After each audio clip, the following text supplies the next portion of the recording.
Good morning to the second year students. So today's topic is in pharmacology. In pharmacology, we'll deal with the drugs used in the heart failure. So actually we completed our MedSearch topic in heart failure in MedSearch. So we'll see what are the drugs used in the heart failure. So you have to compare when you are studying your MedSearch. Definitely you have to go through the pharmacological thing also. So when you go through the pharmacological thing, so it is very easy to you. And moreover, whenever I'm starting the pharmacology topic, definitely I'm telling the classification. So you remember and you keep your mind this classification in detail.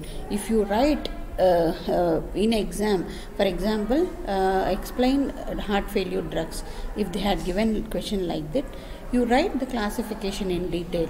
And if you write the classification in detail and explain one or two drugs, you can score more marks. So classification is very important.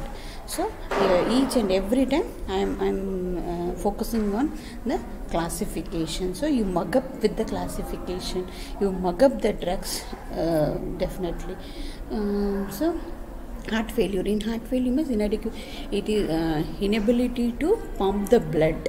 So what is it? Inability to pump the blood to meet the requirements of the body, or inadequate supply of the blood because of inadequate contraction, failure of the contraction. Because of that, it leads to the heart failure. So what is it? We'll see. Heart failure is a disorder that occurs when the heart is not able to pump inadequate blood to meet the requirements of the body.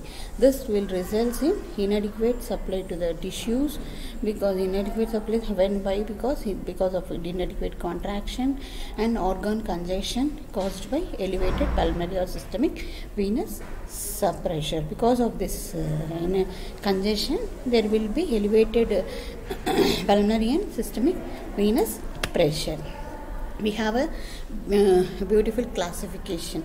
So what is that classification? We are having classified into vasodilators. The heart failure drugs are divided into vasodilators, diuretics, cardiac glycosides, beta blockers, sympathomimetic amines, and phosphodiesterase 3 inhibitors, and others, some of the drugs. So we have already seen a broad classification in antihypertensive, because most of the drugs will cover with that antihypertensive itself in severe system. So antihypertensive drugs are very important. So, and not only that, coming to heart failure drugs, in heart failure drugs, the vasodilators. These vasodilators are divided into arterial dilators and venodilators. So some of the arterial dilators or venodilators, AC inhibitors, angiotensin receptor blockers, sodium nitroprusside, and arterial dilators, hydralazine and Nicordyl. So Nicordyl type of drugs. So these are the vasodilators. This will dilate the vessels. We already completed in the antihypertensives AC inhibitors, that is angiotensin converting enzyme inhibitors. Angiotensin receptor blockers also completed. This hydralazine type of drugs also completed in the antihypertensives. So this next classification is diuretics. In diuretics also we already completed low efficacy, medium efficacy, and high efficacy types of drugs.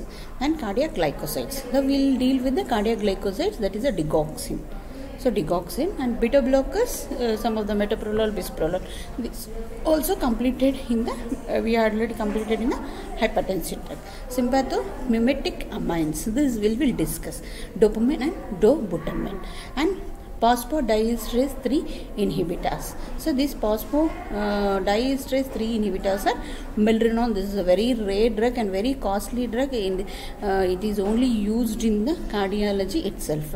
This phosphodiesterase 3 inhibitors, that is a milrinone and enamiranon,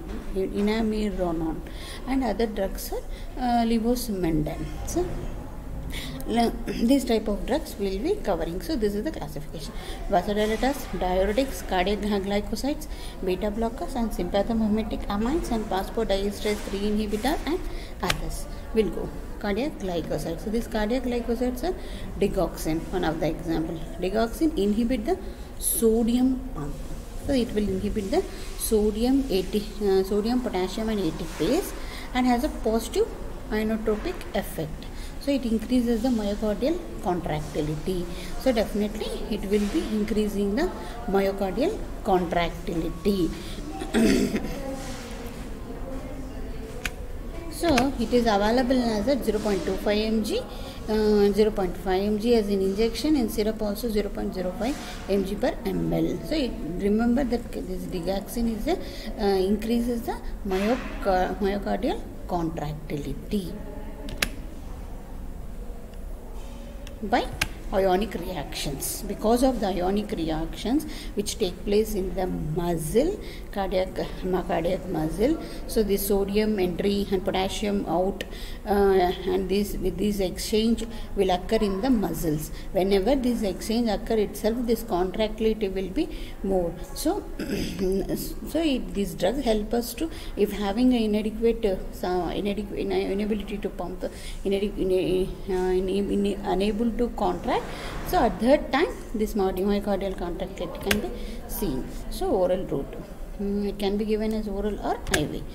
Indications and dosages: mild to moderate heart failure, and chronic, it can be given in mild to moderate heart failures and chronic atrial fibrillations, where in adults only. And then oral therapy, it can be given as a loading dose and maintenance dose.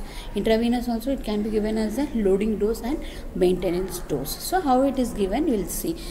Initially give half the total loading dose. So initially they will give the half. They will load it. They will load loading dose. They will take as a loading dose, that may be in adults or children.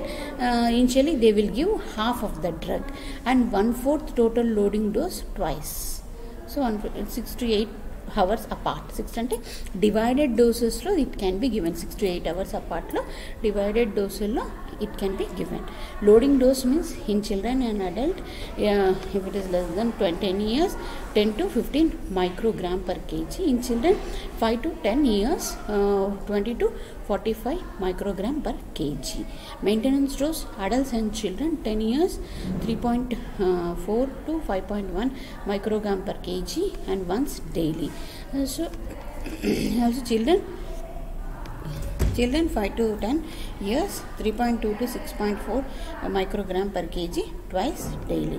Intravenous therapy, loading dose, adult dose 8 to 12 micrograms per kg, children 5 to 10 years, 15 to 30 microgram per kg. Maintenance dose in adults, it also given us 2.3 to 3.6 microgram per kg once daily. Children 5 to 10 years, 2.3 to 4.5 microgram per kg twice daily. So this dose can be increased every 2 weeks as response to the patient response. We have to see whether patient is going on toxicity or plasma levels, how much there, and dose has to be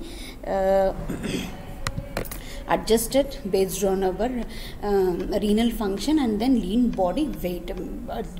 Before giving this drug, we have to see the renal function. Remember this, these are the very, very peculiar points. When digoxin, because digoxin is given very rarely, when digoxin is given at that time, definitely they have to see the renal function and body weight of the patient. Depending upon the weight and the renal function itself, this drug will be administered. Adverse, most probably digoxin toxicity is more common, so because of that these effects will be seen. So adverse effects are nausea, vomiting, anorexia. In pharmacology, in everything, definitely in GI system we used to have this common adverse effect like NVD, that is nothing but nausea, vomiting, diarrhea. So nausea, vomiting, diarrhea. So nausea, if they have a nausea, patient is anorexic, and then they will definitely, if you have a diarrhea, definitely he will be having a abdominal pain, all these things. Not only that, this some of the CNS symptoms, like definitely common symptom is HD, that is a headache, dizziness, weakness, fatigue, HDF. So HDF, you can remember HDF as a bank. So headache, dizziness and fatigue. So like that patient will be having headache. If they have a headache and dizziness, weakness, the patient may have a very anxiety, because why I am having this one thing, and he will having sometimes he may lead to the mental problems also. That mental problems are mental confusion, depression, delirium, hallucination, like that.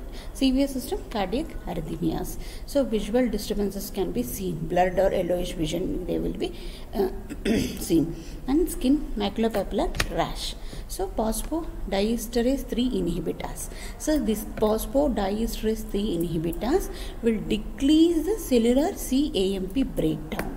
So this CAMP breakdown, because of this elevated levels of this CAMP, it may causes the cardiac and smooth muscle cells. So elevated levels can be seen in the cardiac and smooth muscles. In smooth muscles and cardiac muscles, this CAMP can be elevated. So what this phosphodiesterase will inhibit us, it decrease the cellular breakdown. So because of decrease, what will be happening, we'll see. Because of this physiological effect, the contractility and vasodilatation.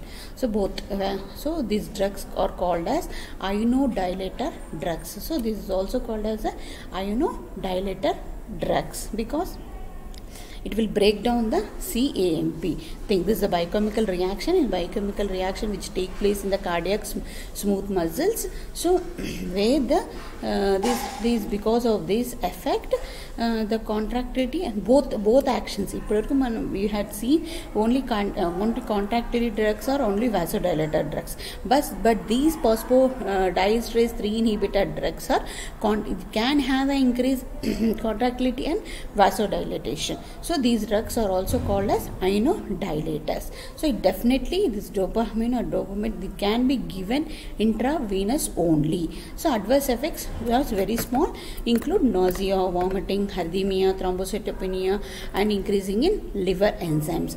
Milrinone is less likely causes the thrombocytopenia and hepatotoxicity. So the milrinone is a very rare drug. It can be used in cardiology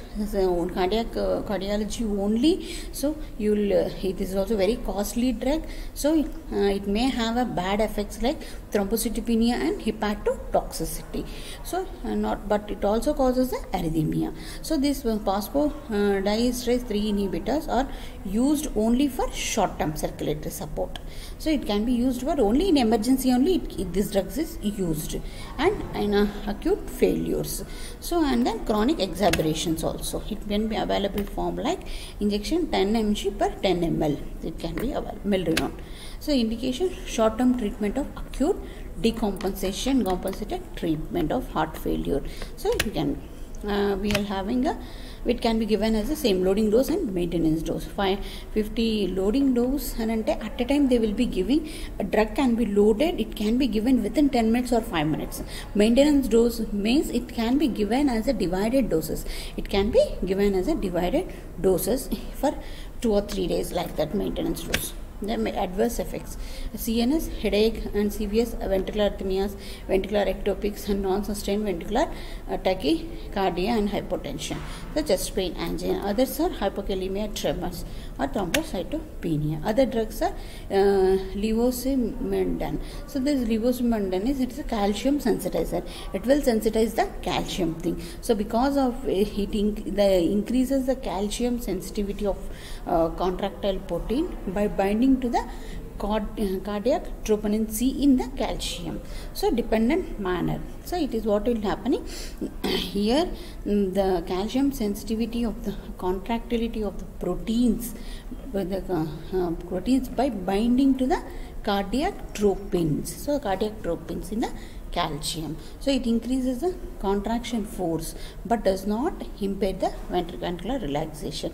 It increases the contraction but it does not relax the ventricular thing. So it induces the vasodilator resistance and capacity of the blood vessels. It mainly used as this drug is also used as a short-term treatment for acute decompensated heart failures. So available as a 12.5 mg, and it can be indicated in short-term treatment for acute decompensated, because if they are given in long-term thing, the patient may have a complete heart failure.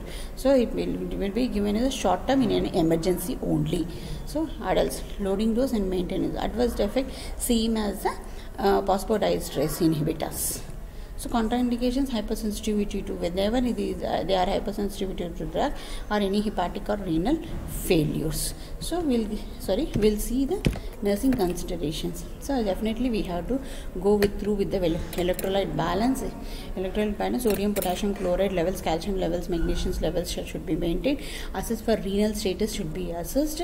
This blood urea, nitrogen, protein, uric acid, creatinine levels are watched, and renal function test should be checked during the therapy. Assess for hepatic status. Definitely, because of hepatotoxicity is one of the complications in the milrinone. So definitely we have to see for the hepatic status and hydration status.